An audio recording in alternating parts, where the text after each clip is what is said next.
안녕하세요. 일신사입니다. 저희 채널에는 신박한 사연들이 많이 있으니 많은 분들의 구독 부탁드립니다. 이번 사연은 올케 언니의 약점을 떠벌리고 다니던 신우가 오빠 부부에게 응징을 당한 사연인데요. 함께 보시겠습니다. 안녕하세요. 저는 33살 결혼한 지 2년 된 여자입니다. 신랑과 맞벌이 중이고 아이는 아직 없습니다. 경제적인 사정으로 아이는 내년쯤 가질 예정이에요. 노산의 기준이 현재는 많이 늦춰졌다고 해서 좀 더 나중에 아이를 갖고 싶긴 하지만 그래도 34살을 넘기면 안 될 것 같은 마음이 들어 신랑과 아이 계획을 이렇게 세웠습니다. 저는 주변에 사람이 거의 없습니다.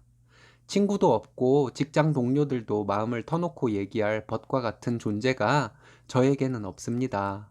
이것을 가지고 신우이는 저를 참 많이도 마음 아프게 했습니다. 제가 주변에 사람이 없는 것이 죄는 아니지 않을까요? 주변에 사람이 없게 된 계기가 되었던 것이 초등학교 시절 짝꿍이었던 아이에게 받은 상처 때문이었습니다. 그때 그 아이와 신우에게 같은 냄새가 나는 것 같아요. 신우 시집살이인지 그냥 신우는 못된 아이인지는 모르겠지만 저도 좋은 신랑 만나서 결혼을 한 이후로 참고만 살지는 않겠다고 다짐에 다짐을 한 상태라 신우에게 좀 못되게 굴었습니다. 그것도 시어머니와 남편 앞에서요. 제가 너무했다고 생각하시는 분들도 계시겠지만 저는 시원하기만 하고 내가 너무했다는 생각은 마음속에서 지워버리고 살려고 합니다. 초등 시절 이유도 없이 짝꿍인 남학생이 저를 괴롭혔습니다. 반 친구들이 모두 보는 앞에서 저를 무시하는 발언을 계속적으로 하니 그 남학생과 한패가 되어 함께 저를 무시하듯 말하는 친구들이 2명이 되고 3명이 되며 점점 늘었습니다. 친구들과 잘해보고 싶을수록 그 아이들이 저에게 했던 못된 짓들은 점점 강도가 세졌습니다. 울면서 집에 가는 날이 많았고 그때의 상처는 잊혀지지도 않을 뿐만 아니라 잊을 수도 없는 것으로 제 마음 한편에 자리 잡게 되었습니다. 저는 어린 마음에 사람들에게 미움을 받지 않기 위해 내가 손해를 보더라도 상대방이 원하는 것들을 함께 해주고 상대방이 듣기를 원하는 말들만 골라서 하며 살았습니다. 그렇게 하다 보니 친한 친구 2명이 생겼고 그 친구들과는 영원할 거라고 생각했습니다. 근데 그 친구들도 내 마음 같지는 않더라고요. 셋이 다 같이 시간이 안 맞아서 한 친구를 만나면 다른 한 명은 자기를 두고 만났다고 서운해하고 그걸 가지고 둘이 싸우고 저는 말리고 서로 화해하는 자리를 만들고 중간에서 중재 역할만 몇 년간을 했습니다. 그렇게 친구들에게 애정을 쏟으며 좋게 대하려고만 했던 제가 우습게 보였는지 한 친구는 저에게 해서는 안 될 짓을 했습니다. 그 친구의 남사친이 제가 마음에 든다며 건드려도 되냐는 말에 그 친구가 그러던지라고 했답니다. 쓰면서도 손이 많이 떨리네요. 그날 그 남자에게 큰일을 당할 뻔했지만 다행히 도망칠 수 있었습니다. 그날 이후로 남자가 큰 목소리로만 얘기를 해도 심장이 뛰고 손이 떨렸어요. 그 친구는 죄책감도 없었고 사과도 없었습니다. 그 일로 인해 폐인처럼 살다가 아무도 모르는 곳으로 떠나려는 마음에 타지로 혼자 와서 직장을 다니며 살았습니다. 이때 이 일은 여자 사람이 싫어지게 된 계기가 되었습니다. 인간 같지도 않은 것들에게 친구라고 마음을 쏟았던 제가 너무 멍청이 같다는 생각이 들고 그 시간들이 너무 아까웠습니다. 이후에 회사 생활을 하면서 다가오는 사람은 많았지만 누구와도 친하고 싶지 않았습니다. 다니던 회사에서 이직을 하면 그 사람들과 더 이상 인연을 이어가고 싶지 않아서 연락을 모두 끊어버렸고 행여 연락이 와도 형식적인 대화만 나누고 말았습니다. 너희도 언젠가는 내 뒤통수를 칠 것이 뻔하잖아. 친구도 그랬는데 고작 회사에서 형식적으로 만난 사이인데 더 하겠지. 하는 삐뚤어진 생각뿐이었습니다. 지금은 신랑을 만나 마음의 상처가 많이 치료가 되어서 이때 저의 사고방식이 괜한 피해의식에서 나온 것이라는 사실을 알고 있습니다. 이것이 피해의식에서 나온 행동이라는 것을 마음속으로 인정하는 데만 해도 꽤 많은 기간이 필요했어요. 친구들에게 상처를 받은 후 남자에 대한 혐오증이 있었는데 오랜 시간이 지나고 나서 제가 마음을 열고 만나게 된 남자가 있었습니다. 너무 행복한 시간이었고 내 과거의 상처도 다 얘기하고 믿었는데 바람이 나서 떠나버렸습니다. 이때 이후로 남자 혐오증이 전보다 더 심해지게 되었습니다. 지금은 사람 사이에 상처를 주고받기도 하고 그렇지 않은 사람도 있다는 것을 잘 알고 있지만 그때 저는 그냥 체념했습니다. 살면서 이성이든 동성이든 마음을 열고 사귈 수 있는 일이 많았는데 쉽게 되지를 않았습니다. 누군가가 저에게 친절한 태도로 다가오면 또 어떻게 나를 업어넘기려는 마음으로 다가오는 것처럼 생각이 들다 보니 제가 먼저 연락을 하는 경우가 거의 없었습니다. 그런 태도를 가지고 있으니 누가 저를 좋아했겠어요. 그러던 중 지금의 신랑을 만나게 되었습니다. 처음에 신랑이 저에게 다가오려는 것을 알게 되고 신랑을 밀어내려고 했는데 신랑은 포기하지 않고 저에게 다가와 주었습니다. 신랑과 연애를 시작하고 얼마 안 돼요. 제가 겪었던 상처들을 모두 말했더니 신랑은 학창 시절 같은 반에 소외된 친구들에게 말 걸고 친해지는 재미로 즐겁게 지낸 자신의 과거를 말해 주었어요. 신랑과 같은 사람이 그때 우리 반에 있었더라면 하는 생각에 너무 늦게 만난 것을 아쉬워하며 좋은 만남을 이어갔습니다. 신랑과 같이 활달하고 능력도 좋은 남자가 저 같은 상처 많은 여자와 잠시나마 연애를 한다는 것이 제가 생각해도 너무 아까울 정도였어요. 어쨌든 인연이 닿는 데까지 신랑에게 최선을 다해서 잘하고 싶은 마음이었습니다. 그렇게 만남을 이어오다가 신랑이 청혼을 하더군요. 많이 망설였습니다. 저에게 신랑은 너무 과분한 사람이라 생각했었거든요. 끝내 신랑의 청혼을 받아들이고 결혼을 하게 되었습니다. 결혼 준비를 하면서 큰 고민거리가 있었습니다. 여러 가지 저의 과거의 이유들로 저에게는 주변에 사람이 없다는 것이었어요. 결혼식장에 하객으로 올 친구다운 친구가 없다는 것이었죠. 스몰 웨딩을 생각해 보기도 했었는데 어른들이 동의하지 않으실 것 같아서 포기했습니다. 직장 동료들과도 친하지 않아서 청첩장을 내밀기가 좀 그랬습니다. 신랑에게 이 이야기를 했더니 자기 친구들 중에서 여자친구가 있는 친구들을 데리고 오도록 하고 신우의 친구들을 오라고 하면 되니 걱정 말라는 식이었습니다. 신우 친구들은 축의금 내지 말고 와서 밥만 먹고 사진만 찍고 가달라고 신랑이 부탁을 했습니다. 그렇게 해서 신랑 신부 친구들 사진을 찍을 때 신랑 쪽 친구들과 신부 쪽 친구들의 인원수를 대강 맞출 수 있게 되었습니다. 신랑에게도 신우에게도 너무 고마웠어요. 결혼하고 시댁 가까이에 신혼집을 마련해서 살아왔습니다. 미혼인 신우는 시댁에서 살고 있는데 결혼 전에 몰랐던 신우의 모습을 결혼 후에 보게 되었습니다. 제 마음속 상처를 따뜻하게 보듬어준 신랑이었기에 시댁 식구들도 모두 비슷한 분들로 생각했던 것이 오산이었나 봐요.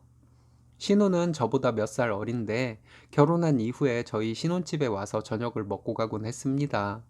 저에게 가끔 주변에 사람이 그렇게 없어서 자기 친구들을 부르느라고 정말 힘들었다는 말을 몇 번 하더라고요. 저는 아가씨에게 신경 써줘서 고맙다고 했습니다.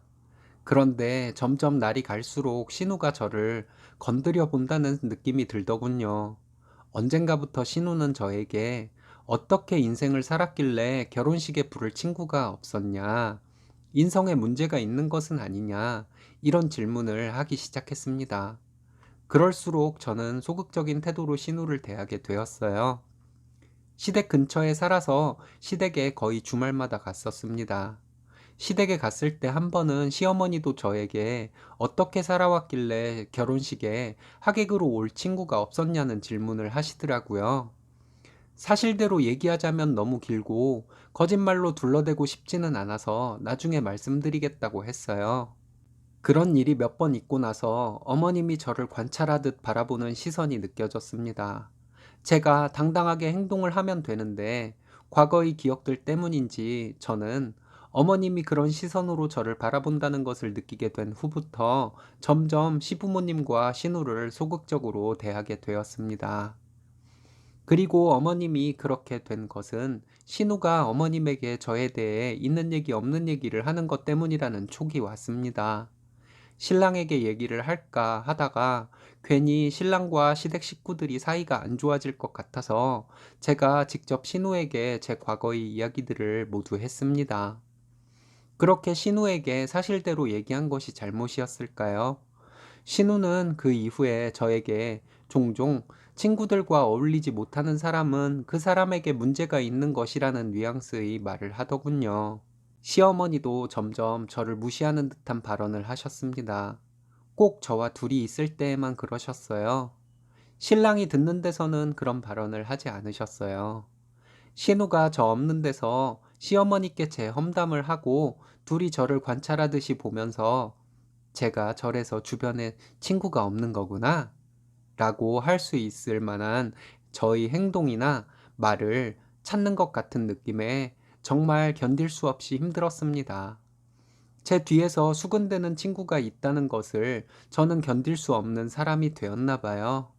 점점 피폐해지는 제 마음 때문에 사랑하는 신랑도 힘들어질 것이 두려웠습니다. 결혼한 지 5개월 만에 이혼을 하자고 했습니다. 혼인신고도 아직 하지 않아서 절차를 밟을 것도 없으니 그냥 갈라서자고 했어요. 갑작스런 제 이혼 요구에 충격을 받아 얼떨떨해 하던 신랑이 정신을 가다듬고 저에게 이유를 물어봤습니다. 이유를 묻는 신랑에게 저는 아무 말도 하지 못했습니다. 신랑이 이유를 계속 물어서 신우와 어머님과 있었던 일을 신랑에게 얘기를 했습니다. 신랑은 저에게 처음으로 화를 내더군요. 화난 목소리로 원한다면 이혼을 해주겠다. 대신 신우에게 당당함을 보여줘라. 그리고 나서 나를 떠난다고 하면 말리지 않겠다. 그렇지 않으면 너를 보내줄 수 없다. 했습니다. 이 말이 무슨 뜻인지 몰랐는데 신랑은 신우가 뒤에서 저에 대해 험담을 한 것을 응징을 하고 나서야 이혼을 해도 해주겠다는 얘기였습니다. 그렇게 하기 전에는 저와 절대 이혼을 할 수 없다고 했어요. 그 다음날 퇴근 후에 저는 신랑에게 끌려가듯이 이끌려서 시댁에 갔습니다. 신랑이 신우에게 새언니에게 얘기 다 들었는데 새언니가 너 믿고 그렇게 아픈 얘기를 했는데 너는 그걸 여기저기 떠들고 다녔다며? 가족끼리 그래서야 되겠냐? 라고 말을 했습니다. 신우는 없는 얘기를 한 것도 아닌데 뭘 그러냐고 하더라고요. 신랑은 신우에게 어릴 때 친구들에게 못되게 굴어서 엄마 학교에 불려다니게 해놓고도 여지껏 그 버릇을 못 고쳤냐며 다그쳤습니다. 어머님은 신랑에게 지 마누라 말만 듣고 동생 잡는다며 뭐라고 하셨고요. 신우는 신랑에게 언니가 인성에 문제가 있으니까 친구들이 그랬겠지. 언니가 정상인인데 친구들이 그랬겠어? 이러면서 비웃는 듯한 표정으로 저를 쳐다봤습니다. 화가 너무 나니까 오히려 차분해지더군요. 아가씨, 친구를 괴롭힌 사람이 인성에 문제가 있는 걸까요? 아니면 괴롭힘을 당한 친구가 인성에 문제가 있는 걸까요? 라는 말로 시작해서 정말 많은 말을 쏟아냈습니다. 그리고 마지막에 신우가 친구들과 문제를 일으켜서 어머님이 학교에 여러 번 불려다니셨다는 말은 오늘 처음 들었는데 앞으로 아가씨를 아주 멀리 해야겠다고 했어요. 그런 쓰레기 같은 것들은 시어머니처럼 싸고 더는 엄마가 있는 한 늙어 죽는 날까지 쓰레기일 것이 분명하기 때문이라고 얘기했습니다. 시어머니는 저에게 소리를 질렀지만 저는 이런 환경에서 신랑이 이렇게 바르게 자란 것이 정말 신기하다고 하며 다시는 시댁에 올 일 없을 테니 소리 지르지 마시라고 했습니다. 신랑도 엄마가 달라지지 않으면 저거 인간 안 된다고 소리를 지르듯이 말하고 그렇게 되기 전에는 자기도 여기 다시는 안 온다고 하고 저와 함께 집으로 돌아왔습니다. 그 자리에 아버님은 안 계셔서 시어머니와 신우가 아버님께는 뭐라고 말했는지 모르겠어요. 상관하지 않습니다. 이 일이 있고 나서 2년 가까이 저와 신랑은 가지 않고 있습니다. 시부모님과 신랑은 가끔 통화를 하는 것으로 알고 있어요. 못된 신우에게 그렇게 퍼부은 것이 잘한 것인지는 모르겠지만 저희 정신건강에는 좋은 것 같습니다. 그 이후에 사람들에게 좀 더 활달한 태도로 다가갈 수 있는 저희 모습에 가끔 놀라곤 합니다. 시댁과 언제까지 이런 불편한 관계로 지낼지는 모르겠지만 저는 저를 변화시켜준 신랑에게 고마운 마음으로 더 활기차게 살려고 노력하는 중입니다. 제 과거를 여기에 털어놓고 나니 정말 시원하네요. 읽어주셔서 감사합니다. 그 틀을 깨고 나오기가 쉽지 않았을 텐데 쓰니님 용기에 박수를 보냅니다. 남편분도 정말 좋은 분을 만나신 것 같네요. 남편분과 행복한 삶에만 집중하고 사시면 되실 것 같습니다. 오늘의 사연은 여기까지입니다. 재밌으셨다면 좋아요, 구독 부탁드려요. 일신사는 여러분들의 사연으로 제작됩니다. 많은 사연 제보 바랍니다. 여러분들의 사연은 아래 메일 주소로 부탁드려요.